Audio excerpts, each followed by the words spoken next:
Assalamualaikum warahmatullahi wabarakatuh.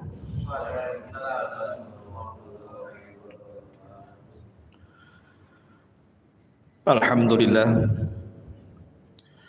wassalatu wassalamu ala rasulillah wa ala alihi wa sahbihi wa mawalah wa la hawla wa la quwata illa billahi wa ba'du.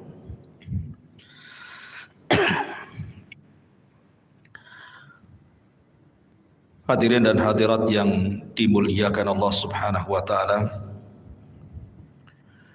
Alhamdulillah, di malam hari ini kembali kita dipertemukan di Masjid Al-Fajri Jodoh Nagoya.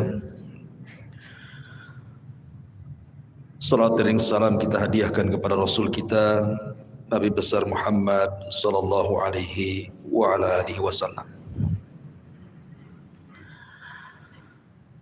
Pembahasan di malam hari ini biasa kita mengkaji sirah. Mungkin malam ini kita akan mengkaji tema lain biar tidak bosan. Tema ini cukup menegangkan karena bicara tentang perkara gaib. Saya beri judul kondisi manusia saat dibangkitkan oleh Allah pada hari kiamat. Ma'asyiral muslimin yang dimuliakan Allah Subhanahu wa taala. Kita tahu bahwa salah satu yang wajib diimani adalah beriman dengan adanya hari akhir. Dan hari akhir itu ada arkannya, ada rukun-rukunnya. Dan rukun-rukun hari akhir itu terdapat 5 perkara yang harus diyakini. Yang pertama, kematian. Wajib diimani, karena kita pasti mati. Yang kedua, alam barzah. Harus diyakini. Kemudian yang ketiga, alam mahsyar, bahwa kita akan dibangkitkan oleh Allah Subhanahu wa taala dan dikumpulkan. Kemudian yang keempat, hisab, balasan. Dan yang terakhir adalah al-jaza, kesudahan daripada manusia. Apakah dia layak masuk surga ataukah tidak layak masuk surga. Itulah gambaran beriman dengan hari akhir. Ma'asyiral muslimin yang dimuliakan Allah Subhanahu wa taala. Kita tahu bahwa ketika diutusnya Nabi sallallahu alaihi wasallam menjadi nabi dan rasul, disitulah mulai Israfil meletakkan ujung trompetnya dan siap meniup, menunggu izin dari Allah Subhanahu wa taala. Kenapa Israfil baru meletakkan moncong sangkakalanya saat diutusnya Nabi sallallahu alaihi wasallam? Karena Nabi kita adalah akhirul anbiya, akhir dari seluruh para nabi. Dan kita adalah akhir al-umam, akhir dari seluruh umat. Artinya tidak ada nabi setelah Nabi Muhammad sallallahu alaihi wasallam dan tidak ada umat setelah umat Rasul sallallahu alaihi wasallam. Setelahnya kiamat. Makanya Nabi sallallahu alaihi wasallam ketika suatu hari tidak nyenyak tidur, tidak enak makan, merenung, sahabat heran dan bertanya. Maka Nabi sallallahu alaihi wasallam menjawab, bagaimana mungkin aku bisa nikmat hidup, nikmat tidur, nikmat makan, nikmat minum dan begitu seterusnya. Faqad iltaqama sahibul qarni qarnan. Sementara malaikat Israfil pemilik sangkakala itu siap meniupkan trompetnya. Kapan diizinkan Allah, maka dia akan tiupkan itu. Tetapi keadilan Allah Subhanahu wa taala, setiap perkara itu ada muqaddimahnya. Allah Subhanahu wa taala tidak langsung mengkiamatkan alam semesta ini, tapi ada muqaddimahnya yang disebut dengan alamat kiamat kubra. Ada alamat-alamat kiamat besar. Tentu sebelumnya ada alamat-alamat kiamat kecil. Tapi mendekati kiamat ini yang muncul tanda-tanda alamat besar, dan itu jumlahnya 10 tanda. Kalau terjadi 10 tanda ini, maka habislah alam semesta. Secara ringkas, yang pertama munculnya Dajjal. Kemudian yang kedua, turunnya Isa ibn Maryam. Kemudian yang ketiga, munculnya Ya'juj wa Ma'juj. Ini 3 alamat pertama. Kemudian 3 alamat pertengahan, munculnya dukhan. Maksudnya dukhan itu asap yang tebal, yang sangat hitam pekat yang ada di langit. Kemudian setelahnya munculnya matahari dari arah barat. Kemudian setelahnya munculnya binatang dari perut bumi yang disebut dengan dabatun minal ar. Binatang melata bisa bicara, yang menstempel mukmin dan kafir. Ini 3 alamat pertengahan. Maka alamat yang terakhir 3 gempa. Gempa dari arah barat, gempa dari arah timur, dan gempa di Jazirah Arab, dan ditutup dengan api yang menggiring manusia dari Aden Yaman, dikumpulkan di Syam. Disitulah kiamat dibangkitkan. Inilah 10 tanda kiamat besar. Orang-orang yang beriman tidak akan merasakan tentang adanya kiamat besar, karena orang-orang yang beriman itu sebelum Israfil meniupkan sangkakalanya sudah diwafatkan oleh Allah Subhanahu wa taala dengan cara dikirim angin yang sangat-sangat dingin, kemudian menerpa setiap ketiak orang yang beriman walaupun punya iman sebiji zarah, maka akan wafat dengan angin itu. Sehingga tidak ada yang hidup kala itu kecuali orang yang paling jahat, yang paling buruk, yang paling kafir, yang paling syirik kepada Allah Subhanahu wa taala. Nabi SAW bersabda, la taqumus sa'ah illa ala syiraril khalqi. Tidak akan tegak hari kiamat kecuali tegak kepada manusia yang paling buruk yang ada di permukaan bumi. Ma'asyiral muslimin yang dimuliakan Allah Subhanahu wa taala, ketika Allah Subhanahu wa taala izinkan Israfil untuk meniupkan sangkakalanya, maka apa yang terjadi? Al-qari'atu mal qari'ah. Wa ma adraka mal qari'ah? Yauma yakunun nasu kal farashil mabthus. Al-qari'ah itu adalah suara yang keluar dari trompet moncong sangkakala yang ditiup Israfil. Itulah al-qari'ah, diambil dari al-qar', suara yang bisa memecahkan gendang-gendang manusia, dan suara yang bisa mewafatkan semua manusia yang hidup kali itu. Maka sekali tiupan, dan itu menunjukkan kemurkaan Allah Subhanahu wa taala, karena tidaklah mungkin Allah menghancur-hancurkan alam semesta kecuali karena kemurkaannya. Maka kiamat itu karena kemurkaan Allah Subhanahu wa taala. Maka disitulah kita lihat dalam ayat-ayat Al-Quran, di mana wa idzan nujumun tasharat, bintang dijatuh-jatuhkan. Wa idzal biharu fujjirat, kemudian lautan ditumpah-tumpahkan airnya. Kemudian wa idza zulzilatil ardu zilzalaha, kemudian bumi digempa-gempakan.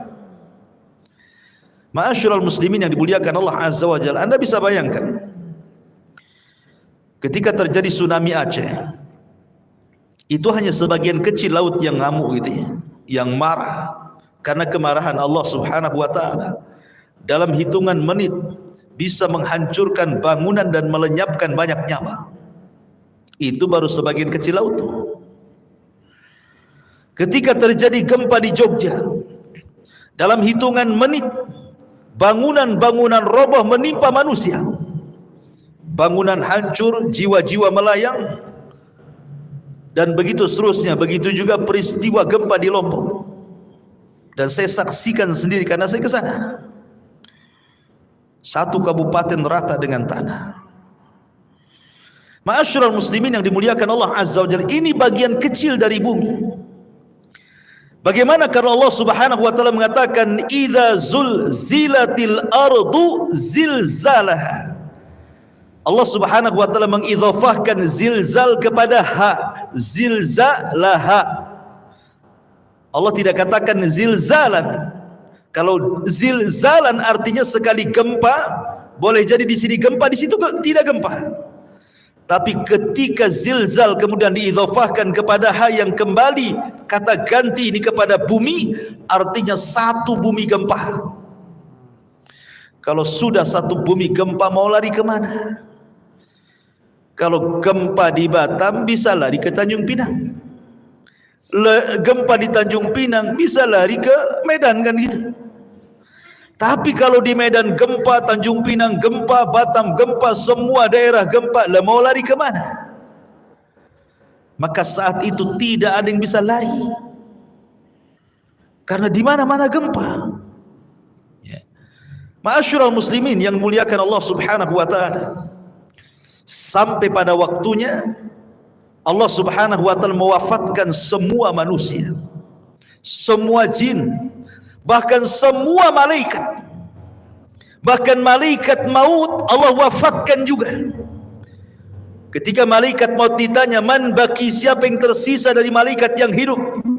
Kata malaikat maut, tidak ada kecuali abdukal fakir, hambamu yang fakir ini. Maka Allah mengatakan, maut, mati kamu. Sampai malaikat pencabut nyawa pun mati. Ketika itulah Allah Subhanahu wa taala menggulung langit dan mengepal bumi. Dan Allah Subhanahu wa taala berfirman, limanil mulkul yaum, limanil mulkul yaum. Kalian tahu sekarang siapa yang berkuasa? Kalian tahu sekarang siapa yang berkuasa? Tidak ada yang jawab, karena tidak ada yang hidup masalahnya. Tidak manusia, tidak jin, tidak malaikat. Makanya Allah Subhanahu wa taala menjawab sendiri, lillahil wahidil qahar. Kekuasaan itu hanya milik zat yang satu, dialah zat yang maha perkasa lagi kuat, Allah Subhanahu wa taala. Ma'asyiral muslimin yang dimuliakan Allah Subhanahu wa taala, Abi Hurairah radhiyallahu an pernah ditanya tentang jarak tiupan sangkakala pertama dengan sangkakala kedua itu berapa waktunya. Maka Abu Hurairah radhiyallahu an mengatakan arba'un, 40. Sahabat bertanya, apakah 40 tahun wahai Abu Hurairah? Fa'abaitu, aku enggan menjawabnya. Apakah 40 bulan? Fa'abaitu, aku enggan menjawabnya. Apakah 40 minggu? Fa'abaitu, aku pun enggan menjawabnya. Apakah 40 hari? Fa'abaitu, aku pun enggan menjawabnya. Pokoknya di angka 40. Bisa 40 hari, bisa 40 minggu, bisa 40 bulan, bisa 40 tahun, wallahu a'lam. Tetapi disitulah Allah Subhanahu wa taala menghancurkan alam semesta sehancur-hancurnya. Ketika Allah Subhanahu wa taala menghancurkan sampai bumi yang kita pijak ini Allah hancurkan, Allah berfirman, yauma tubaddalul ardu ghairal ardi. Ketika Allah Subhanahu wa taala ganti bumi yang kita pijak dengan bumi yang lain. Maknanya, ada sebagian ahli tafsir mengatakan maksudnya mengganti bumi dengan bumi yang lain itu zatnya, artinya keseluruhan bumi. Allah hancurkan dulu, baru Allah hamparkan. Ada juga yang mengatakan sifatnya. Tapi yang jelas bahwa bumi yang kita pijak ini menurut pendapat yang kuat wallahu alam dalam bentuk bulat, nanti pada hari kiamat sudah tidak bulat lagi, tetapi Allah hamparkan sebagaimana Allah mengatakan wal ardu muddat wa alqat ma fiha wa takhallat. Dan ketika itu bumi dihamparkan dengan bentuk yang sangat putih bersih dan seolah-olah tidak pernah ada orang maksiat di atasnya. Ma'asyiral muslimin yang dimuliakan Allah Subhanahu wa taala, disinilah manusia akan dibangkitkan dengan tiupan sangkakala Israfil yang kedua. Ikhwan, ketika kiamat dibangkitkan, tidak ada satu jasad manusia kecuali Allah hancurkan. Bagaimana Allah Subhanahu wa taala bisa membangkitkan dari jasad yang dihancurkan? Ternyata Allah Subhanahu wa taala tidak menghancurkan semua jasad saat kiamat dibangkitkan. Bahkan dari Adam alaihi salatu wassalam yang dikubur lebih dulu dibandingkan kita dan seluruh anak keturunannya, yang jumlah mereka tidak ada yang tahu kecuali Allah. Berapalah jumlah yang hidup di permukaan bumi sekarang, ikhwan, dibandingkan orang yang ada di kuburan? Tentu lebih banyak mereka. Mungkin jasad mereka sudah dimakan tanah. Tetapi Allah Subhanahu wa taala dengan kuasanya, ada satu jasad manusia tidak dihancurkan Allah Subhanahu wa taala. Bagaimanapun caranya. Apa itu? Tulang ekor manusia. Tulang ekor manusia walaupun kecil itu tidak akan dihancurkan walaupun dikiamatkan bumi ini. Kenapa? Karena dari tulang ekor itulah kita dibangkitkan oleh Allah Subhanahu wa taala. Jasad boleh hancur tapi tulang ekor tidak hancur. Jasad boleh hancur tapi roh tidak hancur. Roh tetap Allah Subhanahu wa taala letakkan di mana? Kalau ruhnya orang-orang yang beriman Allah letakkan fil illiyin, di tempat yang paling mulia, yang paling tinggi. Tapi kalau ruhnya orang kafir diletakkan di tempat yang paling rendah, di dasar bumi yang paling rendah, yang paling dasar. Lah ketika tiupan sangkakala yang kedua, Allah Subhanahu wa taala berfirman, wa akhrajatil ardu athqalaha. Dan kami keluarkan beban-beban isi bumi ke permukaan. Wa alqat ma fiha wa takhallat.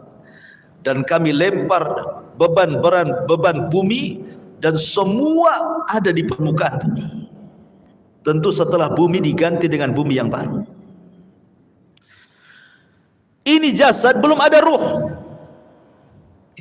Dan bagaimana Allah Subhanahu wa taala bisa membangkitkan dari tulang ekornya? Dalam hadis yang sahih Allah Subhanahu wa taala mengirimkan hujan, karena asal kehidupan itu dari air, dan kami jadikan air itu segala sesuatu bisa hidup, kan itu. Wa ja'alnal ma' kulla syai'in hayy. Kami jadikan air itu segala sesuatu hidup. Maka Allah akan hujani itu bumi itu. Ketika setiap tulang ekor tersentuh dengan air hujan tersebut, maka semua terlempar ke permukaan. Kemudian Allah ciptakan kembali jasad yang sudah hancur itu. Di situ Allah Subhanahu wa taala katakan, wa idzan nufusu zuwizat.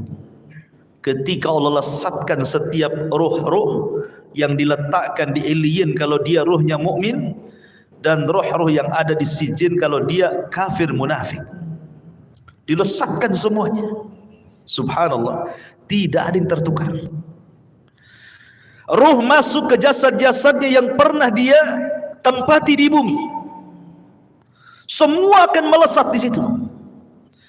Disitulah terjadi dalam akidah ahli sunnah wal jamaah sebagai yaumul ba'thi wan nusyur, hari kebangkitan, di mana manusia akan dibangkitkan di situ. Bagaimana kondisi mereka dibangkitkan? Allah Subhanahu wa taala menyamakan kebangkitan manusia di padang mahsyar itu dengan dua binatang. Pertama dengan laron, dan yang kedua dengan belalang.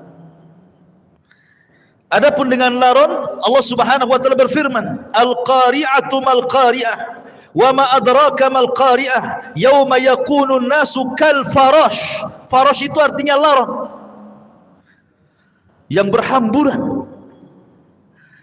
Tetapi dalam ayat yang lain Allah mengatakan kal jaradil muntashir, seperti belalang-belalang yang berterbangan. Satunya laron berhamburan, satunya belalang berterbangan. Apa bedanya?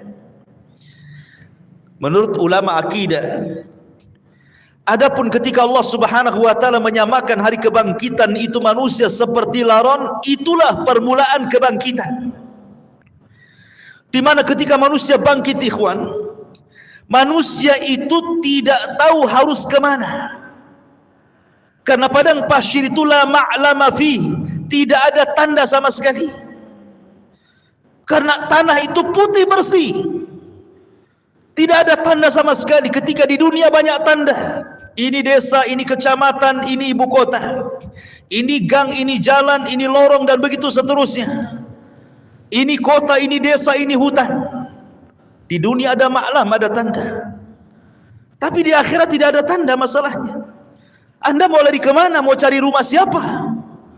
Sementara ketika Allah Subhanahu wa taala ganti bumi itu datar, tidak ada yang meninggi, tidak ada yang merendah, tidak ada gunung, tidak ada bukit, tidak ada lembah, semua datar. Kenapa Allah ciptakan seperti itu? Supaya menampung manusia sejak zaman Adam sampai yang terakhir mati. Kalau sekarang bumi dalam bentuk sekarang dibangkitkan sejak Adam sampai sekarang, mungkin bumi tidak akan cukup. Karena ada tempat-tempat yang tidak layak dihuni, kan gitu. Tetapi ketika bumi didatarkan, tidak ada yang meninggi, tidak ada yang merendah, tidak ada gunung, tidak ada bukit, tidak ada lembah, semua orang bisa bangkit di situ. Ma'asyiral muslimin yang dimuliakan Allah Azza wa Jalla, ketika awal bangkit itulah Allah mengatakan seperti laron. Antum perhatikan laron, apabila ada lampu datang laron. Laron ini kalau terbang tidak ada aturan. Nabrak kawannya, tiba-tiba besoknya sudah sayapnya bertebaran di mana-mana, jatuh sana kemari, kan? Begitulah kondisi laron. Itulah awal kebangkitan. Manusia lari ke sana, lari ke sini, tidak tahu kemana harus dituju. Nabrak sana, nabrak sini. Baru setelah kemudian ada panggilan di satu titik, agar mereka mendekati kepada panggilan yang Allah Azza wa Jal perintahkan malaikat untuk memanggil, barulah mereka tertib mengarah ke satu titik. Itulah yang disebut dengan jaradil muntashir, seperti belalang. Karena belalang ini kalau terbang bersama koloninya, dia jelas kemana arahnya. Makanya Allah Subhanahu wa taala menyebutkan dengan dua binatang, belalang dan laron. Baru ke satu titik. Ma'asyiral muslimin yang dimuliakan Allah Subhanahu wa taala, di sini ada peristiwa yang luar biasa. Saat terjadi kiamat, ikhwan, semua bintang dan galaksi dijatuhkan dan ditubruk-tubrukan, kecuali dua bintang yang tidak dijatuhkan. Pertama matahari dan bulan tidak dijatuhkan. Justru matahari yang tidak mungkin berjumpa dengan bulan. Karena ketika terbenamnya matahari muncul bulan, ketika bulan kemudian terbenam muncul matahari. Tidak mungkin bulan berjumpa dengan matahari. Tapi nanti pada hari kiamat Allah katakan wa jumi'asy syamsu wal qamar. Allah gabungkan matahari dan bulan jadi satu. Inilah makhluk yang Allah Subhanahu wa taala kemudian diletakkan di atas kita 1 mil pada hari kiamat. Sampai rawi hadis ragu-ragu tentang bahasa mil dalam hadis itu. Apakah mil itu maknanya jarak?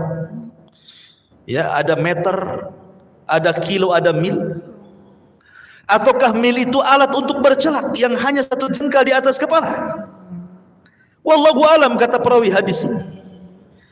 Anggaplah 1 mil itu di atas kepala itu maksudnya mil jarak. Itu saja ikhwatu fiddin sudah luar biasa panasnya. Apalagi kalau di atas kepala. Padahal di dunia ini Allah Subhanahu wa taala sudah berikan keadilan kan. Di mana matahari diletakkan pada porosnya, disesuaikan dengan daya kehidupan manusia. Sehingga manusia tidak terlalu kedinginan, tidak terlalu kepanasan. Allah letakkan persis di porosnya. Kalau seandainya matahari yang di porosnya ini mendekat sedikit ke bumi, terbakar bumi. Kalau seandainya matahari di porosnya menjauh dari bumi, bekulah bumi. Makanya Allah letakkan itu supaya tidak beku dan tidak terbakar, pas di tempatnya. Tetapi Allah Subhanahu wa taala pada hari kiamat Allah kumpulkan matahari dan bulan. Walaupun kesudahannya matahari dan bulan ini kemana? Dimasukkan ke dalam jahanam. Sampai sahabat bertanya, Rasul, apa dosa matahari? Kenapa dimasukkan ke dalam jahanam? Maka Rasul mengatakan, dimasukkan matahari dan bulan bukan berarti dua makhluk ini berdosa, tidak. Tetapi ingin membuktikan bahwa keduanya bukan Tuhan. Biar para penyembah bintang di bumi, para penyembah matahari dan bulan tahu bahwa matahari dan bulan itu bukan Tuhan. Makanya dipendamkan ke neraka. Sehingga ahlun nar melihat matahari yang dipendamkan ke neraka, rupanya keduanya bukan Tuhan. Ya, memang bukan Tuhan. Makanya Allah mengatakan, la tasjudu lisyamsi wala lilqamari wasjudu lillahi alladhi khalaqahunna in kuntum iyyahu ta'budun. Jangan sujud kepada matahari dan bulan, tapi sujudlah kepada yang menciptakan keduanya kalau kalian betul-betul beribadah kepada Allah Azza wa Jalla. Ma'asyiral muslimin yang dimuliakan Allah Subhanahu wa taala.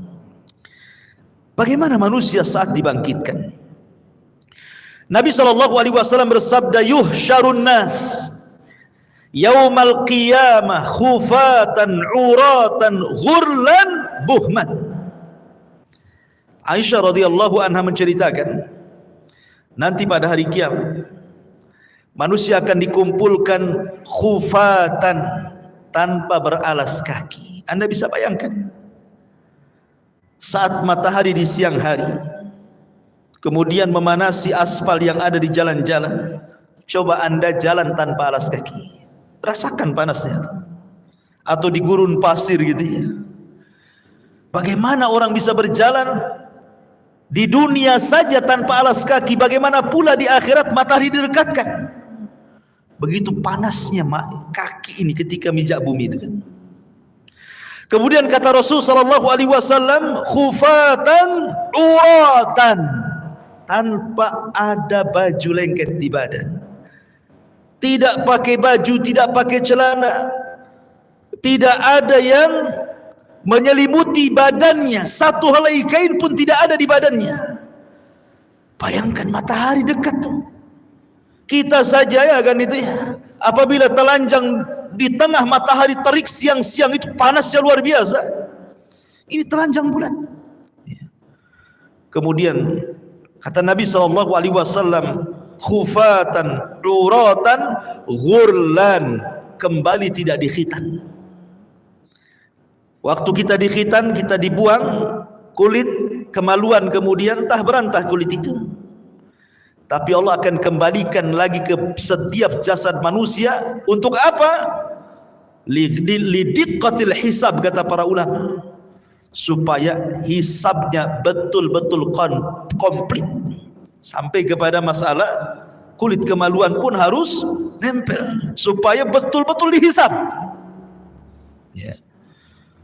Kemudian yang terakhir kata Rasul, ghurlan, tanpa bawa harta di badan. Artinya tidak bawa harta di badan itu ya tidak bawa apa-apa ya.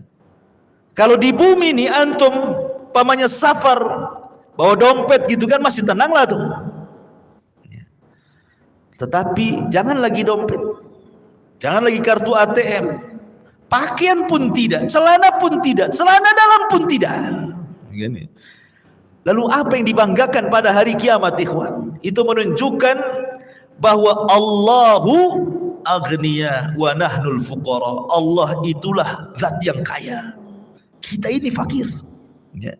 Karena nggak ada bawa apa-apa. Apa yang mau dibanggakan pada hari kiamat? Dibangkitkan itu semua akan sama. Baik para raja yang dibangkitkan seperti itu, para menteri yang dibangkitkan seperti itu, orang-orang kaya yang dibangkitkan seperti itu, orang miskin juga sama. Semua sama. Tidak ada yang dibanggakan pada hari itu di hadapan Allah Subhanahu wa taala, dan tidak ada yang disombongkan pada hari itu. Ma'asyiral muslimin yang dimuliakan Allah Subhanahu wa taala. Ada sebuah hadis yang dikeluarkan Imam Muslim. Nabi SAW mengatakan, yub'atsu kullu 'abdin 'ala ma mata 'alaihi. Manusia akan dibangkitkan pada hari kiamat sesuai dengan kondisi saat dia mati. Walaupun sebagian ulama hadis mengatakan bahwa hadis ini maksudnya dibawa ketika sakaratul maut. Bahwa manusia itu saat kematiannya disesuaikan dengan kebiasaan hidupnya, gitu maksudnya. Kalau kebiasaan hidupnya dia baik, insya Allah akan diwafatkan dengan cara husnul khatimah. Kalau kebiasaan hidupnya jahat, bisa saja dia diwafatkan dalam su'ul khatimah. Tapi ada juga yang mengatakan dari kalangan muhadditsin bahwa hadis ini berbicara tentang kebangkitan. Manusia itu akan dibangkitkan sebagaimana saat dia mati. Makanya Nabi SAW, kenapa ketika orang-orang yang haji itu, yang masih menggunakan kain ihram, kemudian qadarullah meninggal, kata Nabi SAW, suruh dikafani dengan ihramnya kan? Karena dia akan bangkit pada hari kiamat, dan dia akan menggunakan pakaian itu sambil mengucap labbaik Allahumma labbaik. Kemudian ketika Nabi SAW menguburkan para syuhada, mereka tidak dimandikan, tidak dikafankan, tidak disolatkan, langsung dimasukkan ke dalam liang lahat dengan pakaian mereka yang masih berlumuran darah, karena mereka akan dibangkitkan seperti itu, dan darah-darah mereka menjadi saksi syuhada mereka. Dan saat dikubur, maka malaikat mungkar dan nakir tidak akan bertanya soal siapa Tuhanmu, siapa nabimu, apa agamamu. Kenapa? Karena kata Nabi SAW, kafa, cukuplah bibariqatis suyuf, kilatan-kilatan pedang saat jihad, fitnah bagi dia, sehingga tidak ada fitnah kubur lagi. Ma'asyiral muslimin yang dimuliakan Allah Azza wa Jalla, bahkan pada hari kiamat, Abu Sa'id Al-Khudri radhiyallahu anhu mengatakan, nanti pada hari kiamat ada orang-orang yang diseret dengan wajahnya. Subhanallah. Kita di bumi berjalan dengan kedua kaki, tapi nanti saat dibangkitkan ada manusia-manusia berjalan kakinya di atas, kemudian wajahnya diseret, wajahnya di bawah, jalan dengan kepalanya. Sahabat bertanya, ya Rasulullah, wahai Rasul, kok ada orang yang seperti itu? Maksudnya kok bisa, bukankah di dunia dia berjalan dengan kakinya? Maka Nabi mengatakan, alaysa alladhi amshahu ala rijlaihi fid dunya qadiran ala an yamshiyahu ala wajhihi yaumal qiyamah.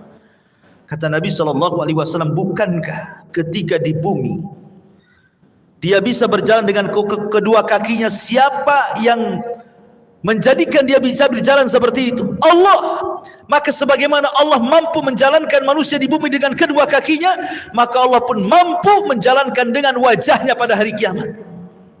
Dan mereka orang-orang kafir. Bahkan subhanallah, al-jaza min jinsil amal, ikhwan. Balasan itu sesuai dengan amalannya.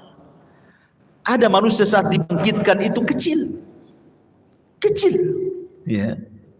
Di tengah manusia yang besar-besar, dia dibangkitkan seperti semut, sehingga dia harus terseok-seok menghindari langkah kaki orang yang lari ke sana kemari. Lihatlah semut kecil kan. Kalau seandainya kita melihat semut kecil kemudian kita jalan, terkadang ada semut yang kita injak. Jadi ada ketika dibangkitkan itu, manusia dibangkitkan seperti seekor semut kecil sekali. Dia harus terseok-seok ke sana kemari, menghindari injakan-injakan manusia yang lari ke sana kemari. Siapa mereka? Mereka al-mutakabbirun, orang-orang yang sombong. Sebagaimana Nabi SAW bersabda tentang mereka, bahwa orang-orang yang sombong akan diciptakan seperti biji zarah pada hari kiamat. Mereka terseok-seok karena menghindari injakan kaki manusia yang besar itu. Kenapa Allah buat dia kecil? Karena ketika di dunia dia merasa besar. Ya kan, orang sombong itu kan merasa besar ya. Maka Allah buat kecil pada hari kiamat. Ada juga ma'asyiral muslimin yang dimuliakan Allah Azza wa Jalla, ketika dia bangkit, dia kemudian terseok-seok kayak orang mabuk, tidak tahu harus kemana. Dan mereka adalah para pemakan riba. La yakumuna illa kama yakumul ladzi yatakhabbathu syaitanu minal mas. Pemakan riba itu nanti bangkit pada hari kiamat seperti orang yang kesurupan, yang dimasuki setan ke dalamnya, oyong ke sana kemari. Ada juga kata Nabi SAW, orang yang dibangkitkan itu buta, padahal di dunia dia melihat, sehingga dia kemudian mengatakan, Rabbi lima hasyartani a'ma wa qad kuntu basira. Rabb, kenapa kau bangkitkan aku dalam kondisi buta? Dulu di dunia aku melihat. Maka Allah Subhanahu wa taala mengatakan, ya, karena engkau ketika di dunia melupakan ayat-ayatku, sekarang kulupakan kau buat buta, kata Allah Subhanahu wa taala. Jadi macam-macam orang dibangkitkan itu. Ada yang berteriak-teriak memanggil-manggil Allah Subhanahu wa taala, ya Rabb, ya Rabb. Tapi Allah tidak memandangnya sama sekali. Ada orang-orang yang tidak akan pernah dipandang pada hari kiamat. Bahkan tidak akan diberikan rahmat. Bahkan sudah disediakan azab yang pedih. Subhanallah ya kawan. Kalau sampai kita tidak dipandang oleh Allah Subhanahu wa taala, berarti kita akan merasakan peritnya neraka jahanam. Siapa mereka? Kata Nabi SAW, salasatun la yukallimuhumullahu yaumal qiyamah wa la yuzakkihim wa la yanzuru ilaihim wa lahum adzabun alim. 3 orang tidak akan diajak bicara pada hari kiamat, tidak akan disucikan, tidak akan dilihat, bahkan azab sudah menunggu mereka. Pertama, syekhun zani, sudah tua tapi suka berzina, menunjukkan akhlaknya buruk. Kemudian yang kedua, malikun kadzab, raja pendusta, penguasa para pendusta, mendustakan rakyatnya. Wa'ilun mustakbir, sudah miskin sombong pula dia. Kemudian juga Rasul mengatakan, salasatun la yukallimuhumullahu yaumal qiyamah. Ada juga orang-orang yang tidak akan diajak bicara oleh Allah Subhanahu wa taala, tidak akan disucikan, tidak akan dilihat. Bagi mereka azab yang pedih. Al-musbil, orang yang melembrehkan pakaiannya di bawah mata kaki. Al-mannan, orang yang suka mengadu domba ke sana kemari. Al-munfiq sil'atahu bil halifil kadhib, seorang pedagang untuk melariskan dagangannya berdusta dengan sumpah kepada Allah Azza wa Jalla. Mereka tidak akan diajak bicara, mereka tidak akan dilihat oleh Allah Subhanahu wa taala. Termasuk juga rajulun ata rajulan au imra'atun fi duburi, atau seseorang laki-laki yang melakukan homoseksual, tidak akan diajak bicara, tidak akan disucikan, tidak akan dilihat oleh Allah.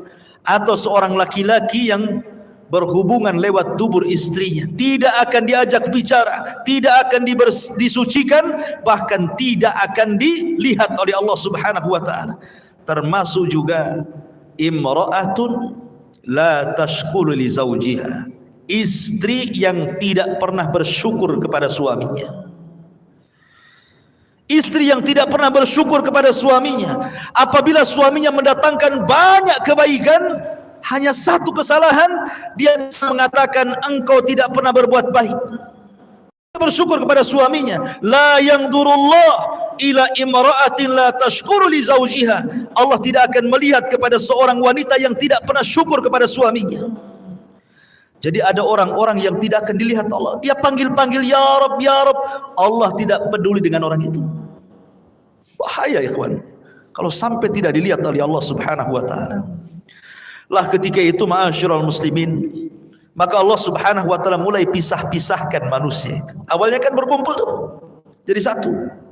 Sejak zaman Adam sampai yang terakhir mati terkena trompet sangkakala Israfil. Dibangkitkan semuanya. Di situ masih kumpul para nabi, para syuhada, para siddiqin, para salihin, orang awamnya, dari mulai zaman Adam sampai yang terakhir masih satu di padang mahsyar itu. Baru Allah pisah-pisahkan di situ. Apa kata Allah Subhanahu wa taala? Kata Allah Subhanahu wa taala, "Hei, siapa yang di antara kalian ketika di dunia menjadi para pemimpin yang adil, keluar kalian. Kemari. Berdirilah di bawah arsy Allah Subhanahu wa taala, kalian mendapatkan naungan." Kemudian dia panggil lagi, "Hei orang-orang yang ketika di dunia hatinya terikat dengan masjid, kemari keluar dari situ. Di sini kalian mendapatkan naungan dari arsy Allah Subhanahu wa taala." Kemudian dipanggil lagi, "Hai orang-orang yang ketika di dunia suka berinfak sampai tangan kirinya tidak tahu diinfakkan tangan kanannya, shadaqatus sir. Kemari keluar. Kamu harus bergabung di sini. Kau mendapatkan naungan arsy Allah Subhanahu wa taala." Kemudian juga dipanggil yang lainnya, "Wahai anak muda yang ketika di dunia menjaga kehormatannya, tidak mau berzina karena takut kepada Allah, keluar, gabung di sana. Di sana kau mendapatkan naungan arsy Allah Subhanahu wa taala." Termasuk kalian yang saling mencinta karena Allah, membenci karena Allah, keluar, gabunglah kau di situ. Itulah yang disabdakan Nabi sallallahu alaihi wasallam, "Sab'atun yudhilluhumullahu fi dhillihi yauma la dhilla illa dhilluh." 7 orang yang akan mendapatkan naungan di hari yang tidak ada naungan kecuali naungan Allah Subhanahu wa taala. Mereka akan dikeluarkan, ya. Akan dikelompokkan sesuai dengan amalan mereka, gitu maksudnya. Termasuk ahli sedekah, karena sedekah itu as-sadaqatu, bahwa sedekah itu akan mendapatkan naungan pada hari kiamat. Ma'asyiral muslimin yang dimuliakan Allah Subhanahu wa taala, lalu berapa waktu mereka harus tinggal di padang mahsyar itu? Ulama mengatakan bahwa mereka akan tinggal di padang mahsyar itu 50.000 sana, 50.000 tahun. Tentu 50.000 tahun ini berlaku kepada orang-orang kafir, berlaku kepada orang-orang munafik dan orang-orang mujrim. Tapi orang-orang yang beriman tidak. Hisab mereka cepat. Kenapa? Karena usianya juga pendek. Kata Nabi SAW, "A'maru ummati baina sittina wa sab'in." Usia umatku itu berkisar 60 sampai 70 tahun saja. Karena usianya pendek, hisabnya pun cepat. Tapi kalau umat dulu kan usianya lama-lama, sehingga hisabnya juga lama. Makanya orang-orang yang beriman, mereka akan tinggal di padang mahsyar itu cuman setengah hari. Tapi setengah harinya kehidupan akhirat. Berapa setengah harinya kehidupan akhirat? Allah mengatakan, "Inna yauman inda rabbika ka'alfi sanatin mimma ta'udun." Satu hari kehidupan akhirat bila dibandingkan dengan kehidupan dunia sama dengan 1000 tahun. Berarti setengah harinya 500 tahun. Jadi orang-orang yang beriman akan tinggal 500 tahun saja. Sementara orang kafir akan tinggal 50.000 tahun kehidupan akhirat, tinggal dikali 1000 tahun kehidupan dunia. Berapa lama mereka harus tinggal di situ, ikhwan? Begitulah Allah Subhanahu wa taala hendak mengadili mereka seadil-adilnya. Ma'asyiral muslimin yang dimuliakan Allah Azza wa Jalla. Jadi manusia itu dibangkitkan dengan berbagai macam gaya. Makanya Allah mengatakan ashtatan liyurau a'malakum. Ashtat, ya. Ashtat itu artinya bangkitnya macam-macam. Ya, tadi ada yang buta, ada yang oleng gitu ya. Ada yang kepalanya di atas, kepalanya di bawah, kakinya di atas gitu ya. Ada yang kemudian pincang jalannya, macam-macam orang itu dibangkitkan.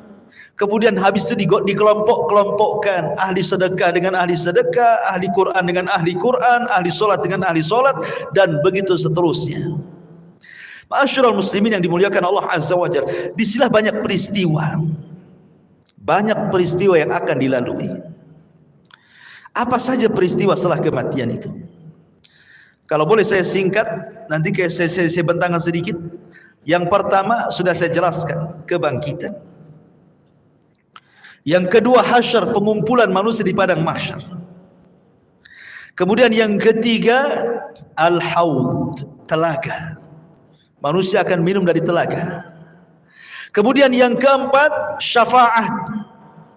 Syafaatul uzma. Orang meminta syafaat kepada para nabi. Kemudian yang kelima, dimulai hisab. Kemudian yang keenam, barulah kemudian diterbangkan catatan. Baru ada yang mengambil dengan tangan kanan, tangan kiri dan di belakang punggungnya.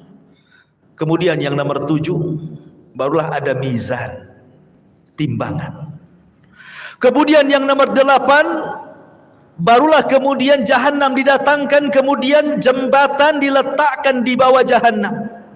Di atas jahanam, bawahnya jahanam, itulah titian siratal mustaqim. Jisrun mamdudun fawqa jahannam.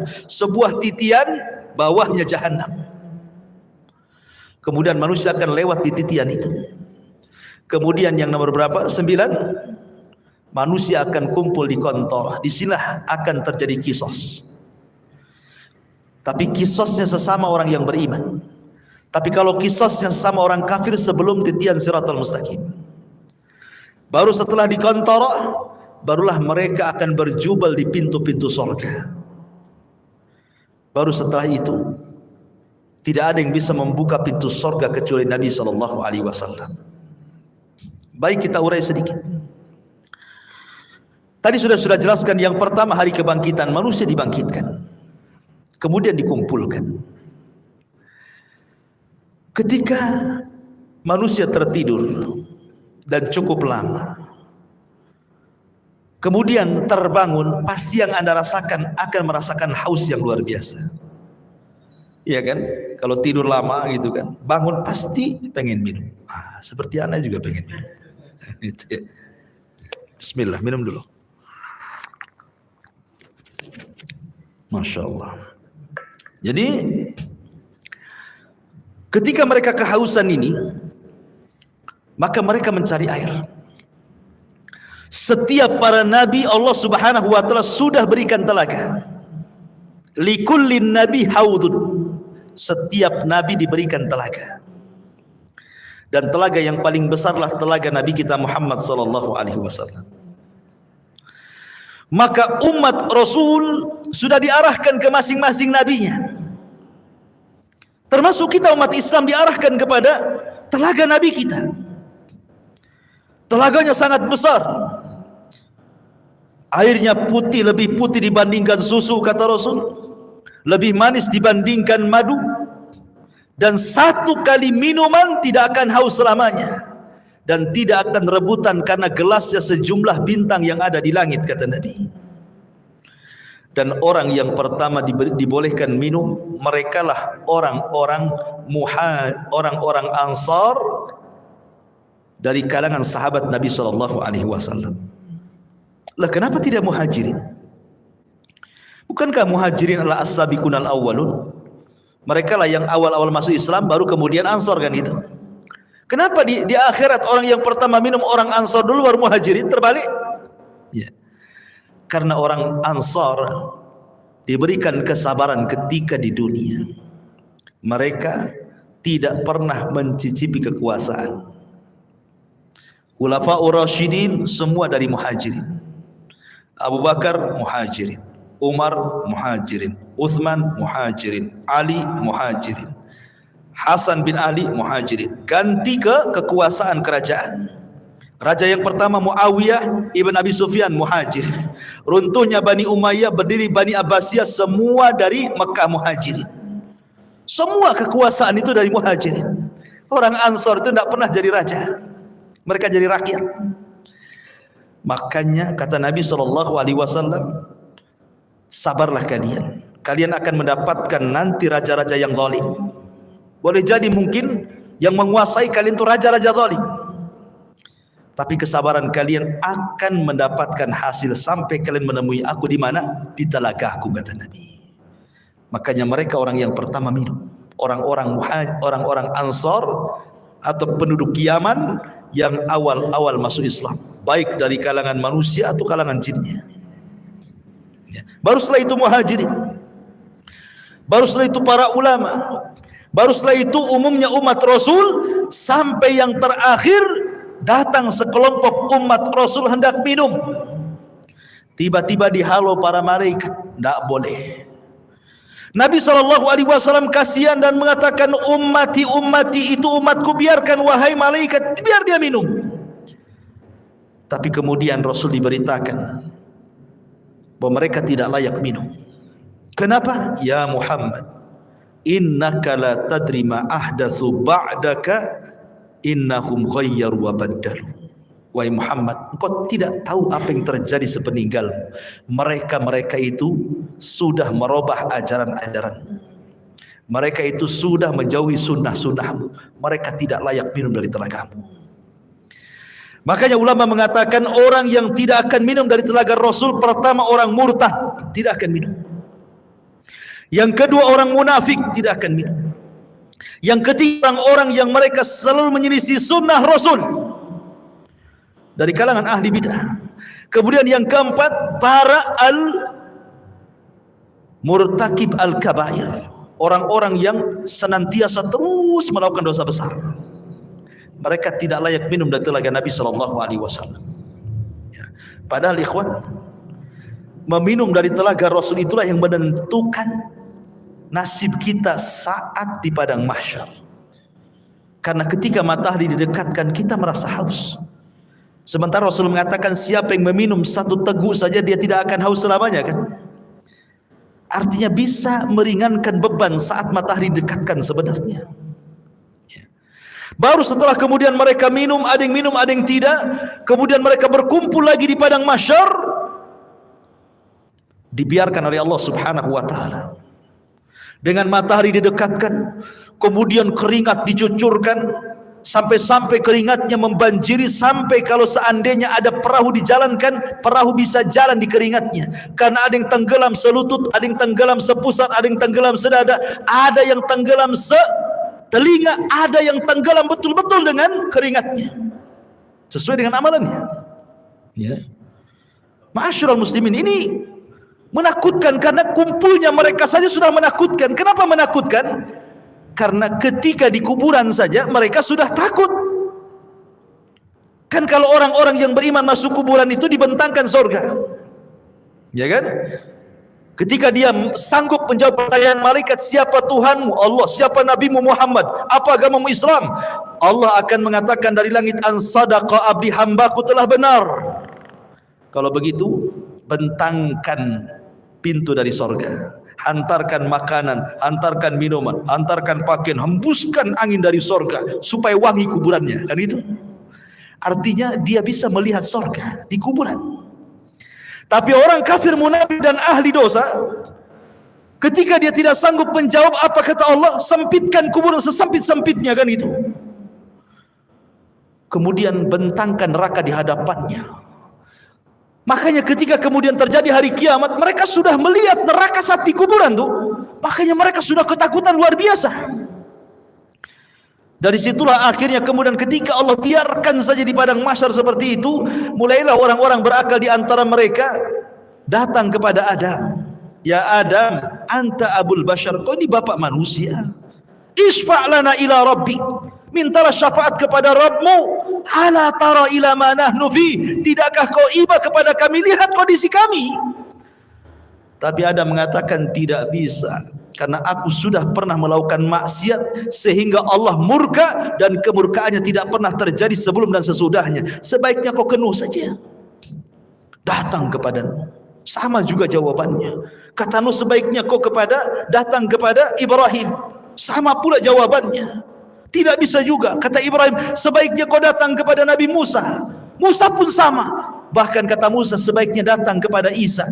Jadi antara Adam, Nuh, Ibrahim, Musa, Isa, semua mengatakan nafsi, nafsi, urus diri kalian, katanya. Kata Isa bin Maryam, sebaiknya kalian datang kepada Muhammad sallallahu alaihi wasallam. Maka mereka datang kepada Rasulullah. Baru Nabi SAW tidak menolak permintaannya dan mengatakan ana laha, kan ku coba kata Rasul. Maka Nabi SAW berangkat sendiri, kemudian mendekati arsy Allah, kemudian sujud di bawah arsy dengan sujud yang sangat lama. Kemudian Allah datang dan mengatakan irfa ra'saka ya Muhammad. Kata Allah Subhanahu wa taala, angkat kepalamu wahai Muhammad. Sal qul tusma, sal tu'ta, ishfa tushaffa. Katakan kau didengar, minta kau diberi, mintalah syafaat, ku beri kau syafaat, kata Allah. Ini yang disebut dengan syafaatul uzma, syafaat khusus yang hanya diberikan kepada Rasul kita, tidak diberikan kepada para nabi. Dan orang yang paling bahagia dengan syafaat Rasul, kata Abu Hurairah radhiyallahu an, dalam hadis Abu Hurairah, Nabi sallallahu alaihi wasallam bersabda, as'adun nas bi syafaati man qala la ilaha illallah. Orang yang paling bahagia dengan syafaatku, kata Rasul, adalah orang yang mengucapkan kalimat la ilaha illallah. Tentu bukan hanya lisan, artinya orang yang menegakkan tauhid, tidak melakukan kesyirikan. Yang sekarang lagi merebak para perdukunan itu syirik-syirik semua tuh. Ya, jangan percaya kepada mereka. Kalau harus percaya kepada dukun, percayalah ke dukun urut kan ini. Jelas-jelas ngurut dia kan. Nggak ada mantranya yang ngurutnya. Dukun bayi, ya kan. Kalau dukun santet nggak usah percaya. Dukun ramal apalagi. Ya. Jadi ma'asyiral muslimin yang dimuliakan Allah Azza wa Jalla. Setelah syafaat, apa yang terjadi? Setelah syafaat ardul a'mal, Allah akan memperlihatkan amalan kita, ikhwan. Liyurau a'malahum. Allah akan perlihatkan amalan kita. Makanya ada hadis yang mengatakan nanti pada hari kiamat akan didatangkan manusia membawa pahala sebesar Bukit Tihamah. Coba bayangkan, Bukit Tihamah itu besar. Ya, lebih besar daripada Uhud, cuman lebih kecil daripada Uhud. Cuman kata Nabi, nanti pada hari kiamat ada orang bawa pahala sebesar Bukit Tihamah. Diperlihatkan amalannya besar sekali. Tiba-tiba kemudian amalan itu dihilangkan. Gara-gara apa? Karena orang itu suka bermaksiat sendirian. Dia bermaksiat sendirian. Kok bisa maksiat sendirian? Nah, inilah alat maksiat sendirian. Ini alat maksiat sendirian. Cukup saya dan handphone saja. Itu maksiat sendirian, dalam kamar sendirian, nyumpet apa antum ya. Entah lagi nyebar hoax di situ. Copy paste hoax, ya kan? Atau apalah yang dilihat di situ. Ya. Waktunya sholat masih sibuk aja situ kan. Ini maksiat sendirian.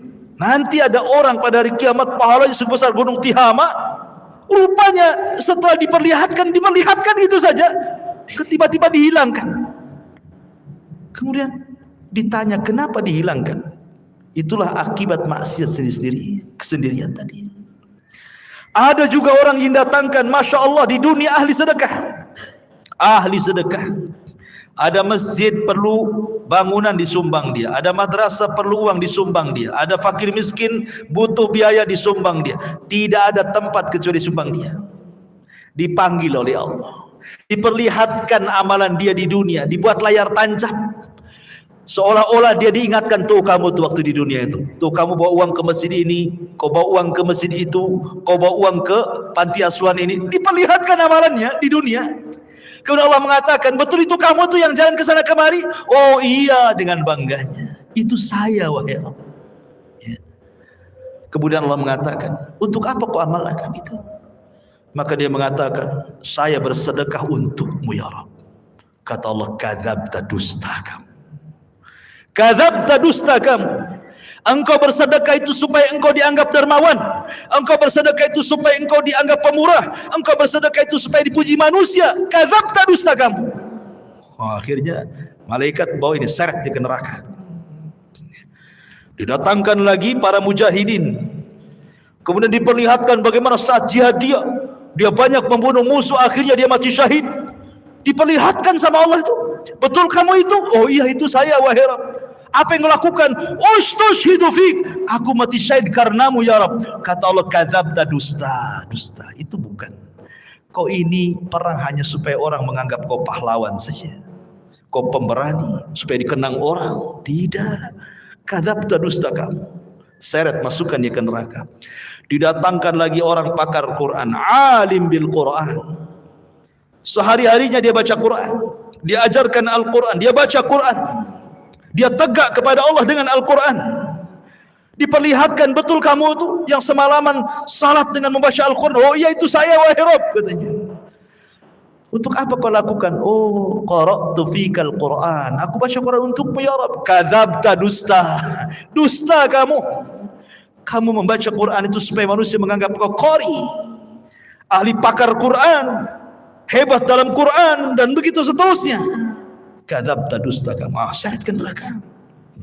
Jadi ada orang-orang yang diperlihatkan amalannya, itu disebut ardul a'mal namanya. Baru setelah ardul a'mal masuk pada perkara hisab. Ikhwan, hisab ini mencakup pertama orang kafir, kedua orang munafik, ketiga orang yang beriman. Adapun orang kafir ada yang mengatakan tidak dihisab. Apa yang mau dihisab? Amalannya sudah lebur-lebur. Makanya Allah mengatakan a'maluhum karamadin istaddat bihi, amal mereka sudah habis, ludas di dunia saja nggak diterima. Lalu apa yang mau dihisab? Ada yang berpendapat tidak akan dihisab orang kafir, langsung ke jahanam. Tapi ada juga mengatakan tetap dihisab, hanya sekedar formalitas untuk menunjukkan keadilan Allah Subhanahu wa taala. Orang munafik lebih jahat dibandingkan orang kafir. Maksudnya munafik i'tiqad ya, bukan munafik amal. Apa bedanya munafik i'tiqad dengan amal? Kalau munafik i'tiqad itu zahirnya Islam, hatinya kafir. Jadi dia masuk Islam dengan badannya, keluar dari Islam dengan hatinya. Tapi kalau munafik amal ini masih muslim, dia hanya meniru sifat munafik. Kalau ngomong dusta, kalau janji khianat, itu munafik amal namanya. Beda ya. Dia tidak dikeluarkan dari Islam. Jadi munafik yang dikeluarkan dari Islam itu yang mendohirkan Islam, menyembunyikan kekufuran, seperti orang-orang orientalis dan begitu seterusnya ya. Karena ada orang-orang misionaris yang ingin memurtadkan kaum muslimin, pura-pura masuk Islam gitu ya. Adapun hisabnya orang-orang mukmin ada dua. Ada yang disebut dengan hisaban yasira, mudah hisabnya. Ada yang disebut dengan hisaban asira, sulit hisabnya. Apa bedanya? Kata Nabi SAW, hisab yang mudah itu, orang ini akan ditanya oleh Allah Subhanahu wa taala semua apa yang dilakukan dia di dunia. Tetapi dia tidak diwajibkan untuk menjawab. Hanya mengiyahkan saja. Betul kamu zina? Iya. Betul kamu rampok? Iya. Betul kamu ini? Iya. Betul kamu itu? Iya. Betul kamu sholat? Iya. Betul kamu puasa? Ya, gitu saja. Ya. Habis itu Allah tutupi aibnya dan Allah ampuni dosanya. Itu hisab yasir, mudah. Tapi hisabnya ada yang sulit. Bagaimana caranya? Ketika dia tanya soal amalannya, dia bantah. Dia membantah Allah. Kamu juri? Enggak. Itu bantah namanya. Korupsi? Enggak. Jadi sehingga harus datangkan saksi. Kata Nabi SAW, manukisha udzib. Siapa yang ketika dihisab ada bantah-bantahan, maka akan diazab orang ini ya. Itulah yang disebut hisaban asir, hisab yang sulit. Kalau dia sampai bantah-bantahan, berarti dia mendapatkan hisab yang sulit. Tapi kalau tidak ada bantah-bantahan, dia hanya sekedar ikrar, menetapkan apa yang ia lakukan saja, habis itu Allah tutup dan Allah ampuni, berarti dia mudah hisabnya ya. Itulah yang disebut dengan hisab mudah dan hisab sulit. Lah, setelah kemudian manusia dihisab, baru terjadi tatayurus suhuf. Suhuf diterbangkan. Disuruh kita mengambil catatan kita masing-masing. Orang-orang yang beriman dengan bangganya dia ngambil dengan tangan kanannya. Kemudian dia mengatakan kepada manusia, "Iqra kitabak, lihat bukuku." Baca katanya. Dia sudah tahu isinya apa. Tetapi orang-orang kafir, dia ambil dengan tangan kirinya dan dia mengatakan, "Duhai, kiranya aku tidak pernah punya catatan seperti ini." Datang orang munafik, diambil lagi dari belakang punggung dengan tangan kirinya lagi. Ya. Baru setelah itu terjadi mizan, timbangan. Apa yang ditimbang? Badannya, amalannya, dan catatan yang dibawanya. Faman thaqulat mawazinu fahuwa fi isyatir radiyah. Kalau berat timbangan kebaikannya, dia akan mendapatkan kehidupan yang diridhoi oleh Allah. Faman khaffat mawazinu fa ummuhu hawiyah wa ma adraka ma hiya narun hamiyah. Tapi yang kemudian khaffat, ringan kebaikannya, berat pula keburukannya, maka dia masuk ke neraka hawiyah. Ya. Ma'asyiral muslimin yang dimuliakan Allah Subhanahu wa taala. Baru setelah proses mizan, timbangan, baru kemudian Allah Subhanahu wa taala akan datangkan apa? Jahannam. Allah mengatakan waji'a bi jahannam. Pada hari itu akan didatangkan neraka jahannam. Waji'a bi jahannam yauma idzin yatadzakkarul insan. Ketika jahannam dihadirkan, barulah ingat manusia, kenapalah di dunia saya seperti ini, seperti itu. Kemudian malaikat akan datang bersaf-saf, wal malaku saffan saffa. Disitulah Allah Subhanahu wa taala akan datang dan akan mengajak bicara satu persatu hamba-hambanya. Ada yang diajak bicara, ada yang tidak diajak bicara, sebagaimana sudah saya jelaskan tadi. Ya. Baru setelah itu titian dibentangkan, jisrun mamdudun fawqa jahannam. Jadi akan diletakkan semacam jisr. Jisr itu jembatan. Ya. Yang Nabi SAW katakan tentang masalah jembatan ini, kalau boleh saya ringkas, jembatan ini amat sangat licin. Jembatan ini menggelincirkan. Jembatan ini memiliki besi pengait yang sangat besar. Jembatan ini mudah terpeleset karena bukan lurus tetapi berbelok-belok dan bergerak. Jembatan ini lebih halus dibandingkan rambut, lebih tajam dibandingkan pedang. Ya, jembatan ini akan membelah telapak kaki manusia, sehingga tidak semua orang selamat dari titian ini. Lah ketika jembatan ini dibentangkan, kemudian Allah mengatakan wasiqal ladzina kafaru ila jahannama zumara. Allah langsung masukkan orang kafir, tidak pernah masuk titian orang kafir itu, langsung dimasukkan ke dalam jahannam. Sehingga yang tersisa cuma dua, mukmin dan kafir.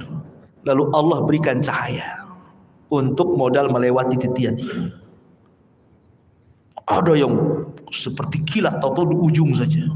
Ada yang seperti kuda balap atau di ujung saja. Ada yang seperti pelari kencang atau di ujung saja. Ada yang jalan, ada yang merangkak, ada yang jatuh bangun, begitu seterusnya.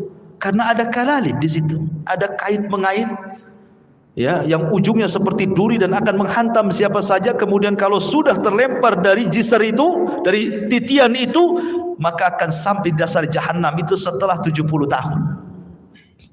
Karena Rasul yang mengatakan, ketika ada suara dor gitu kan, Rasul mengatakan di hadapan para sahabat, tahu enggak kamu suara apa itu? Sahabat enggak tahu.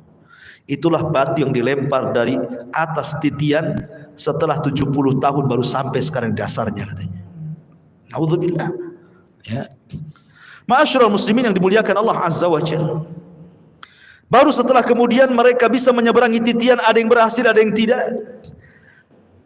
Sampai di sini lelahnya? Tidak, masih lelah lagi. Ada namanya kontor. Kontor itu tempat kisos. Ingat, kontor itu hanya bagi orang yang beriman saja.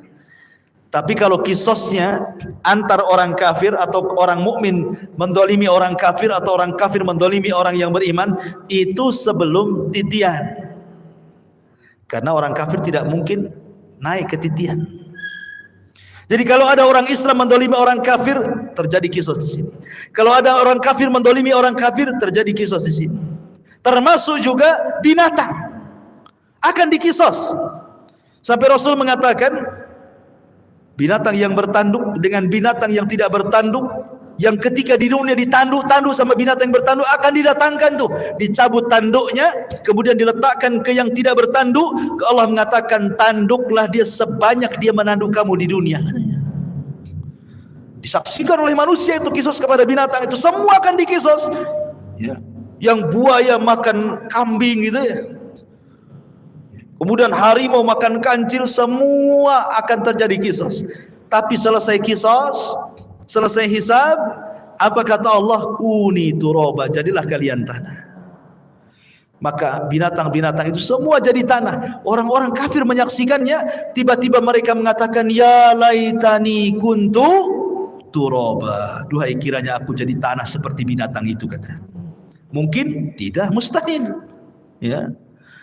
Lah ini kalau kisosnya sebelum titian ini bagi orang-orang kafir, sementara kisosnya orang-orang yang beriman setelah titian. Inilah yang dikenal dalam hadis Nabi SAW sebagai hadis muflis namanya. Hadis orang bangkrut. Kata Nabi, atadruna mal muflis hadil ummah? Tahu enggak kamu orang bangkrut di antara umatku ini? Sahabat ya polos saja, orang bangkrut ya orang gulung tikar, usahanya kolab, nggak punya dinar, nggak punya dirham. Oh, itulah orang bangkrut katanya. Kata Nabi, bukan. Orang bangkrut itulah orang yang datang dengan pahala salat, pahala puasa, pahala zakat, pahala-pahala lain-lainnya. Di satu waktu dia pernah mendolimi si fulan, mencaci maki, memukul si fulan, menumpahkan darah si fulan, mengambil harta si fulan, dan begitu seterusnya. Di sini terjadi antara barter pahala dan dosa. Jangan ke situ dulu kamu, sini. Dulu kau memukul saya. Mana pahalamu? Diambil pahalanya. Mau pergi lagi ke pintu surga, tunggu dulu. Dulu kamu mencaci maki saya. Sini pahalamu. Berangkat lagi, tunggu dulu. Dulu kau yang menginjak kaki saya. Tunggu dulu. Akhirnya banyak orang yang minta pahala dia, habis pula pahalanya. Ketika habis pahalanya, masih ada juga, ingat gak? Dulu kok yang ambil uang saya. Sini pahalanya. Saya tak ada pahala. Tak apa kok tak ada pahala. Aku punya dosa, nih dosaku ambil. Gitu kan? Datang lagi. Ya. Dulu kau pernah menzalimi saya, mana pahalamu? Tidak punya, nggak apa-apa, nih dosaku ambil. Bayangkan coba. Makanya Rasul mengatakan orang ini disebut orang bangkrut. Kalau ibarat pedagang itu modal habis, hutang pula numpuk. Ya. Orang ini habis pahalanya diberikan orang, dosa pula ditanggung dia, itu maksudnya ya. Makanya disebut bangkrut orang ini. Kalau masih tersisa pahalanya, ada kesempatan masuk surga. Kalau tidak, dicemplungi lagi ke neraka. Di sini terjadi kisos, ikhwan, antar orang yang beriman. Bahkan yang mengeri adalah kisosnya pembunuhan. Karena awal yang pertama dihisab oleh Allah itu, kalau hak manusia adalah masalah darah. Ya. Dan itu ketika proses hisab itu. Yang pertama kali hak manusia adalah darah, tapi kalau hak Allah salat. Yang pertama dihisab kalau hak Allah adalah salat, tapi kalau hak hamba masalah darah. Kata Abdullah ibn Abbas radhiyallahu anhu, orang-orang yang dibunuh itu akan membawa kepala, tangan kirinya diambil kepalanya. Jadi dia berjalan tanpa kepala. Walaupun ketika di dunia dibunuhnya bukan dipenggal kepalanya, mungkin diracun, mungkin dicekik, mungkin diapa gitu ya, mati. Tapi nanti pada hari kiamat orang-orang yang dibunuh tanpa kepala berjalan menghadap Allah, dan tangan kirinya membawa kepalanya sambil bercucuran darah di lehernya. Kemudian tangan kanannya membawa pembunuhnya dihadapkan kepada Allah. Kemudian dia mengatakan, ya Rabb, sal hadza lima qatalani. Ya Rabb, tanya orang ini, kenapa dia sampai membunuh? Tanya, ya.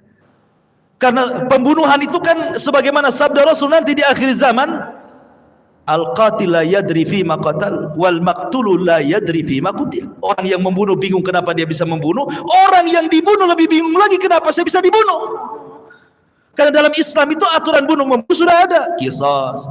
Atau dia berzina dan sudah menikah, atau karena dia murtad, dijelaskan begitu ya. Tapi gara-gara rebutan parkir bunuh-bunuhan, gara-gara waris bunuh-bunuhan, gara-gara masalah sedikit utang piutang bunuh-bunuhan, ini akan terjadi qisas. Dan qisas ini akan diulang. Walaupun di dunia qisas ini berlaku, tetap akan diulang. Karena yang namanya qisas itu belum memuaskan sebuah keadilan, walaupun sesuai dengan syariat Islam. Apalagi tidak sesuai dengan syariat Islam. Yang sesuai dengan syariat Islam saja tidak memenuhi keadilan. Contoh, si A membunuh si B, yang satu preman, yang si B ini orang soleh. Si B ini dia penopang keluarganya, yang satu ini preman. Dibunuhlah orang baik ini, kemudian datang ke mahkamah Islam, diponis qisas, dibunuh premannya, akhirnya sama-sama mati kan. Tapi bagi keluarga belum ada keadilan. Ini yang mati orang baik ya, ketika dia sudah meninggal akhirnya terputuslah nafkah ke keluarganya. Ini yang preman dibunuh lagi, yang keluarganya aja nggak suka dia preman, biarkannya dia mati kan. Jadi belum memenuhi keadilan kan hati kita ini.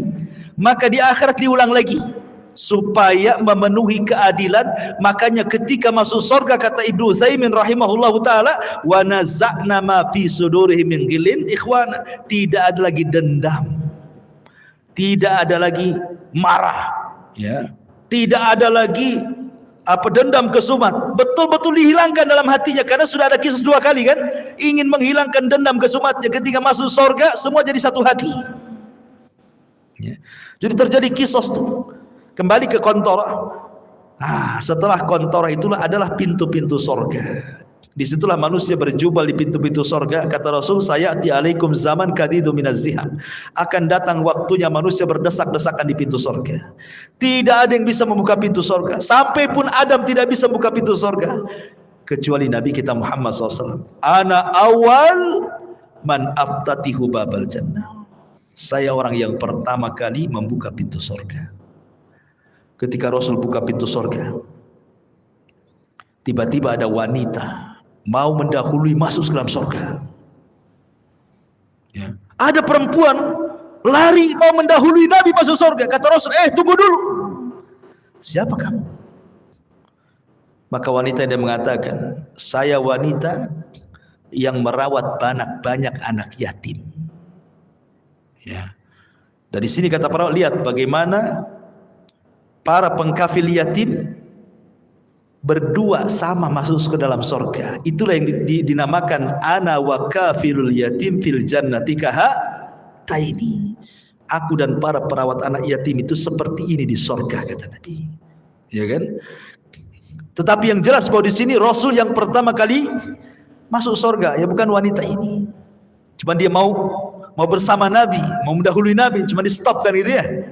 Bagaimanapun yang pertama membuka pintu surga Rasul, yang pertama masuk ke dalam surga pun Nabi sallallahu alaihi wasallam. Adapun kehidupan di surga tentu kehidupan yang luar biasa, karena bagaimanapun Rasul yang mengatakan a'dadtu li ibadis salihin ma la ainun ra'at wa la udhunun sami'at wa la khatara ala qalbi bashar, gitu ya.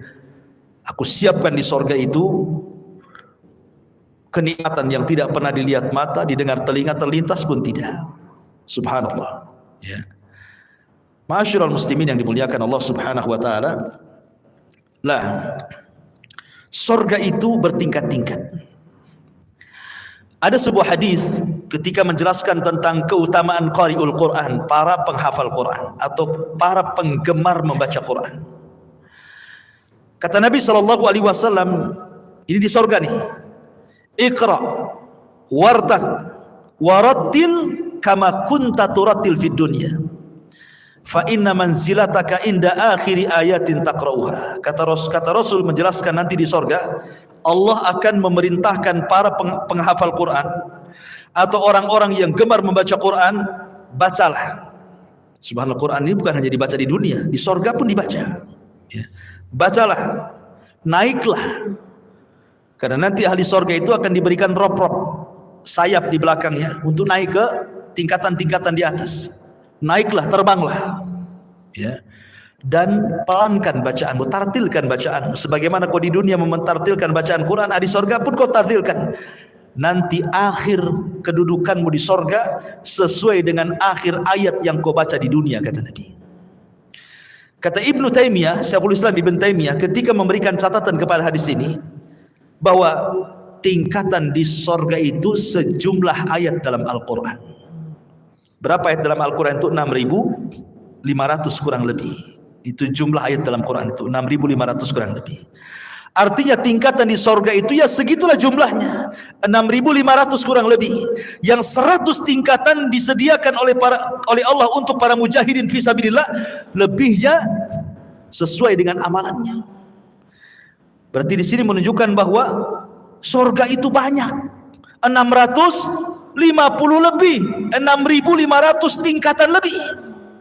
Sementara satu sorga itu luasnya selangit dan di sebumi, dan satu tingkatan ke tingkatan berikutnya itu perjalanan 500 tahun.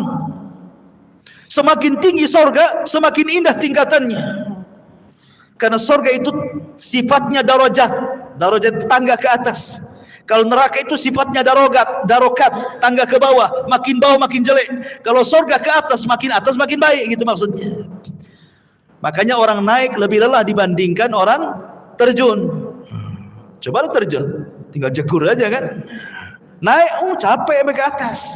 Ya kan? Makanya ke sorga itu perlu tenaga, perlu lelah, perlu letih. Ke neraka enggak perlu. Tinggal jegur aja antum ke situ. Jadilah antum penduduk neraka. Enggak perlu antum beli, enggak perlu antum bayar, enggak perlu pakai uang. Dan enggak perlu sekolah. Orang maksiat itu enggak perlu sekolah. Kalau ibadah itu perlu sekolah karena ada ilmunya. Sholat aja ada ilmunya. Gimana takbiratul ihram, apa yang mau dibaca. Maksiat tidak perlu sekolah, tidak perlu S2 maksiat itu. Tamat TK aja bisa maksiat. Makanya tidak lelah orang masuk neraka itu, tapi enak. Itulah makanya ikhwatu fiddin, kenapa sorga itu dibaluti dengan makari, hal-hal yang tidak suka. Sementara neraka itu dibaluti oleh syahwat, hal-hal yang orang suka masuk ke situ. Ya. Lah surga yang bertingkat-tingkat ini Allah Subhanahu wa taala berikan kepada siapa? Orang-orang yang masuk ke dalam surga sesuai dengan tingkatannya. Bahkan di surga itu minimal satu orang itu mendapatkan 2 istana. Paling sedikit orang yang masuk surga itu dapat 2 istana. Dapat 2 istana. Kalau seandainya di dunia antum dapat 2 rumah di Sukajadi yang paling dalam, yang paling mewah itu, wah udah senang sekali. Tapi sayang rumah di Sukajadi nggak seberapa dibandingkan rumah di surga.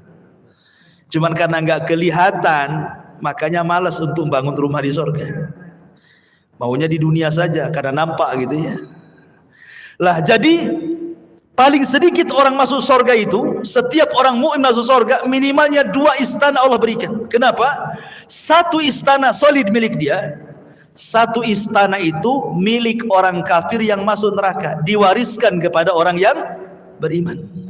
Tilkumul jannah uristumuha, itulah surga yang diwariskan kepada kamu. Jadi minimalnya 2. Dan Allah mengatakan waliman khafa maqama rabbihi jannatan. Bagi yang takut kepada Rabbnya maka dia Allah berikan 2 surga. Tapi kita bisa lebih daripada hanya 2 istana. Bahkan setiap hari antum bisa menambah istana itu dengan mudah. Kata Rasul, barang siapa yang membaca qul huwallahu ahad Allahus samad lam yalid walam yulad walam yakul lahu kufuwan ahad 10 kali dalam sehari semalam, banallahu lahu baitan fil jannah. Allah akan bangunkan antum istana di surga tanpa modal. Cukup baca qul hu 10 kali. Modal? Tidak. Modal ngomong saja. Kalau antum bangun rumah, sak jelek-jelekan di kos-kosan, keluar uang pondasi, uang bata, uang batu, uang semen, uang spandek, uang keramik, macam-macam. Cukup kulhu 10 kali jadi itu istana di surga. Tapi baca kulhu aja malas, ya kan? Karena nggak nampak masalahnya. Coba kalau seandainya saya kasih rumah antum, nggak usah di Sukajadi, di Ban Kampung 1. Tapi kulhunya jangan 10, 5.000. Oh, langsung pada daftar tuh biasanya. Siap Ustaz, 5.000 kulhu, baca kulhu. Yang penting dapat rumah. Itu di dunia ya kan. 5.000 kulhu dia baca loh. Ini tidak perlu 5.000 kulhu, 10 saja dapat loh di sorga. Tidak mau baca juga. La haula wala quwwata illa billah. Jadi itulah memang namanya keimanan kepada yang gaib, itu memang perlu keyakinan. Makanya kenapa dalam awal surah Al-Baqarah itu ciri orang yang bertakwa itu pertama kali beriman dengan gaib. Ya, yang gaib itu harus diimani. Sebab kalau tidak beriman yang gaib, ya tadi akhirnya nggak yakin dengan sorga. Bukti nggak yakin dengan sorga, Allah pilih amalan-amalan yang bisa membangunkan insan di sorga, nggak juga orang tertarik. Ada bangun masjid nih. Ya. Kan bangun istan di sorga tidak harus satu masjid dia bangun. Satu sak semen pun jadi itu antum bangun rumah di sorga.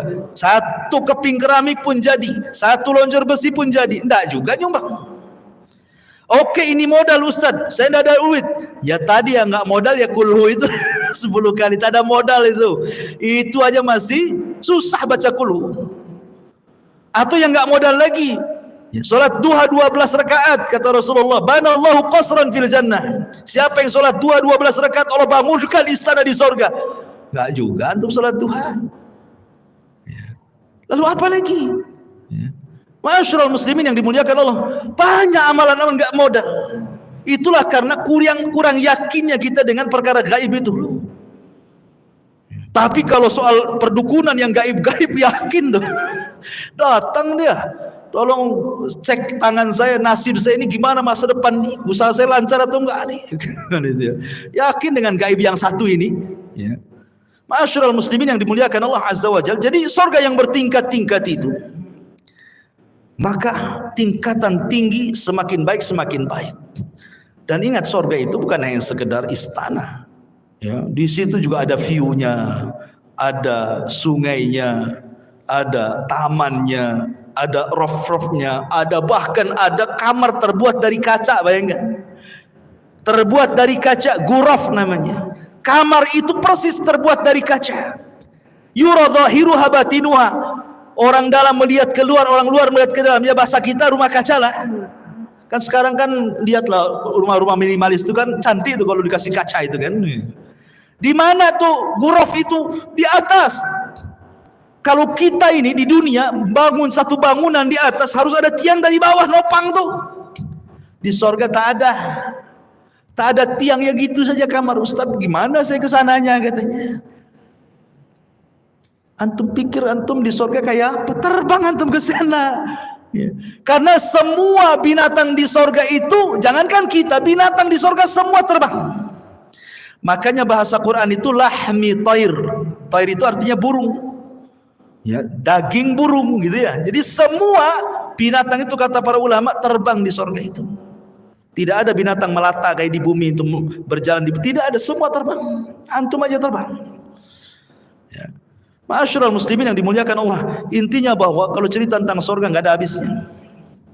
Kita akan terhayal ke sana. Kalau cerita neraka sudahlah Ustaz, sekali aja lah.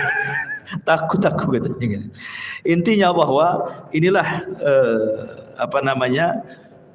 manusia saat kebangkitan. Mudah-mudahan ada manfaatnya. Insyaallah kita lanjutkan dan kesempatan. Subhanakallah bihamdika asyhadu an la ilaha illa anta astaghfiruka wa atubu ilaik.